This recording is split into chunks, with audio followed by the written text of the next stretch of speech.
अब यहाँ पर राजा परीक्षित पूछ रहे हैं कि प्रभु मुझे समुद्र मंथन के बारे में बताइए, समुद्र मंथन कैसे हुआ।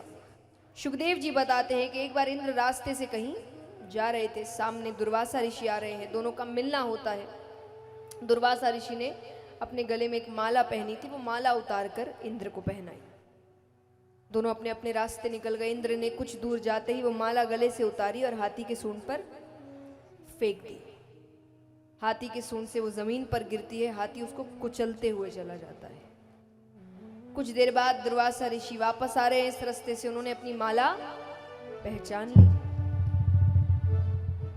उन्होंने वहीं खड़े खड़े किया कि जिस 3 लोक 14 भुवन का तुम्हें इतना अहंकार है ना, क्योंकि 3 लोक 14 भुवन के सिंहासन पर भगवान ने इंद्र को बैठाया है। पद प्रतिष्ठा ये मिलने के बाद तो व्यक्ति एक बार के लिए तो बुद्धि भ्रष्ट हो ही जाती है। बिरले ही होते हैं जिनकी बुद्धि भ्रष्ट नहीं होती। तो उन्होंने कहा कि जिस 3 लोक 14 भुवन का तुम्हें इतना अहंकार है, मैं श्राप देता हूं वो तुमसे छीन लिया जाएगा। अब ये पता चलता है शुक्राचार्य जी को। शुक्राचार्य जी कौन है? दैत्यों के गुरु। उन्होंने दैत्यों से कहा आक्रमण कर दो। दैत्यों ने आक्रमण किया, 3 लोक 14 भुवन दैत्यों के पास चला गया। अब सब भगवान के पास गए। भगवान कहे युद्ध तो नहीं कर सकते, इंद्र श्रापित है, क्या करें? बोले समुद्र मंथन का प्रस्ताव रखो, अमृत निकलेगा, अमृत दोनों को चाहिए। और दैत्यों को पता है कि समुद्र मंथन ना अकेले देवता कर सकते, ना अकेले दैत्य कर सकते, दोनों को मिलना ही पड़ेगा। वो भी मान जाते हैं। अब मद्राचल पर्वत को बीच में रखा गया, बासुकी नाग को रस्सा बनाया गया। अब देखिए भगवान, जो दैत्य है वो सब बहुत शक्तिशाली है, शक्ति बहुत है उनमें, बुद्धि नहीं है, मूर्ख है। भगवान शक्तिशाली के साथ साथ बुद्धिमान है।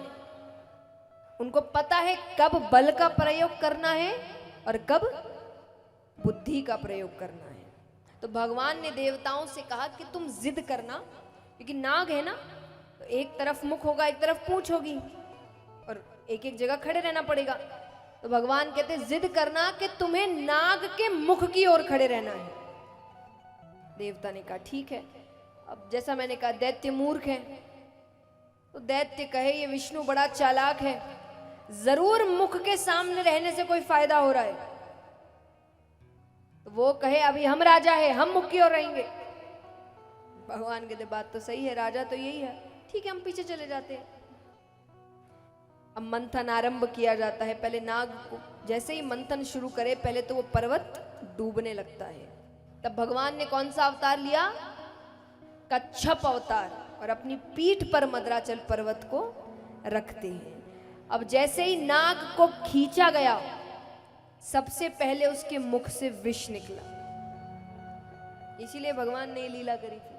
वहां देवता खड़े होते तो देवता मर जाते, तो सबसे पहले विष निकला। तो सामने के कितने दैत्य वहीं मारे गए, बाकी सब पीछे हट गए। अब विष बच गया, समुद्र में वापस नहीं जा सकता। तो भगवान कहते महादेव जी के पास जाओ, उनको बोलो ग्रहण करने। वो मान गए। तब पार्वती माता सकुचाती है, हिचकिचाती है। वो कहे ये देवता बड़े चालाक है, खुद अमृत ग्रहण कर रहे हैं, आपको विष दे रहे हैं। भोले बाबा ने कहा क्या बात, जग कल्याण में कुछ हो भी गया तो कोई दिक्कत नहीं। माता ने कहा ये ऐसे नहीं मानेंगे। माता ने कहा आपके पूरे शरीर में मेरा स्थान कहाँ है, मैं कहाँ रहती हूँ? बोले आप मेरे हृदय में रहती हो। बोले वो विष तो गले से हृदय में भी उतरेगा। बोले उतरेगा, मेरी भी मृत्यु हो जाएगी। भोले बाबा कहते नहीं नहीं, अगर ऐसी बात है तो मैं उस विष को गले से नीचे नहीं उतरने दूंगा। और उन्होंने विष ग्रहण किया, पर उस विष को गले पर ही रोक लिया। तब से उनका नाम पड़ा नीलकंठ। बोलिए नीलकंठेश्वर महादेव की जय हो।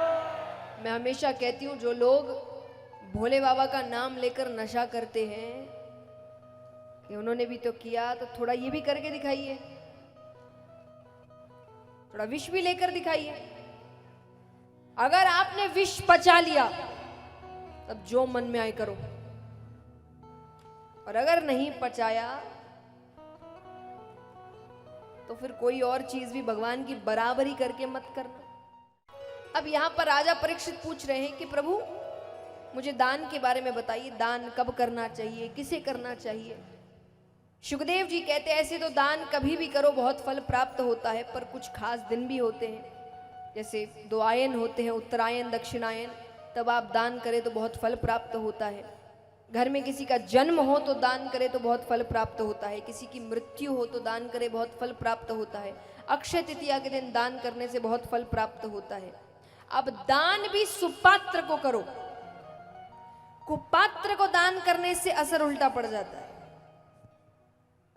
जिसे जरूरत है, सुपात्र यानी जिसे जरूरत है।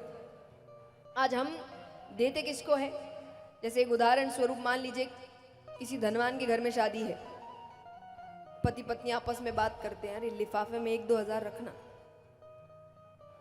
यही गरीब के घर में शादी है, 100-200 चलता है। जरूरत किसको है? जिसको जरूरत है हम उसको देते नहीं है, जिसको जरूरत नहीं उसको तो लिफाफा भी दो, तो गिफ्ट भी दो, तो ये भी दो।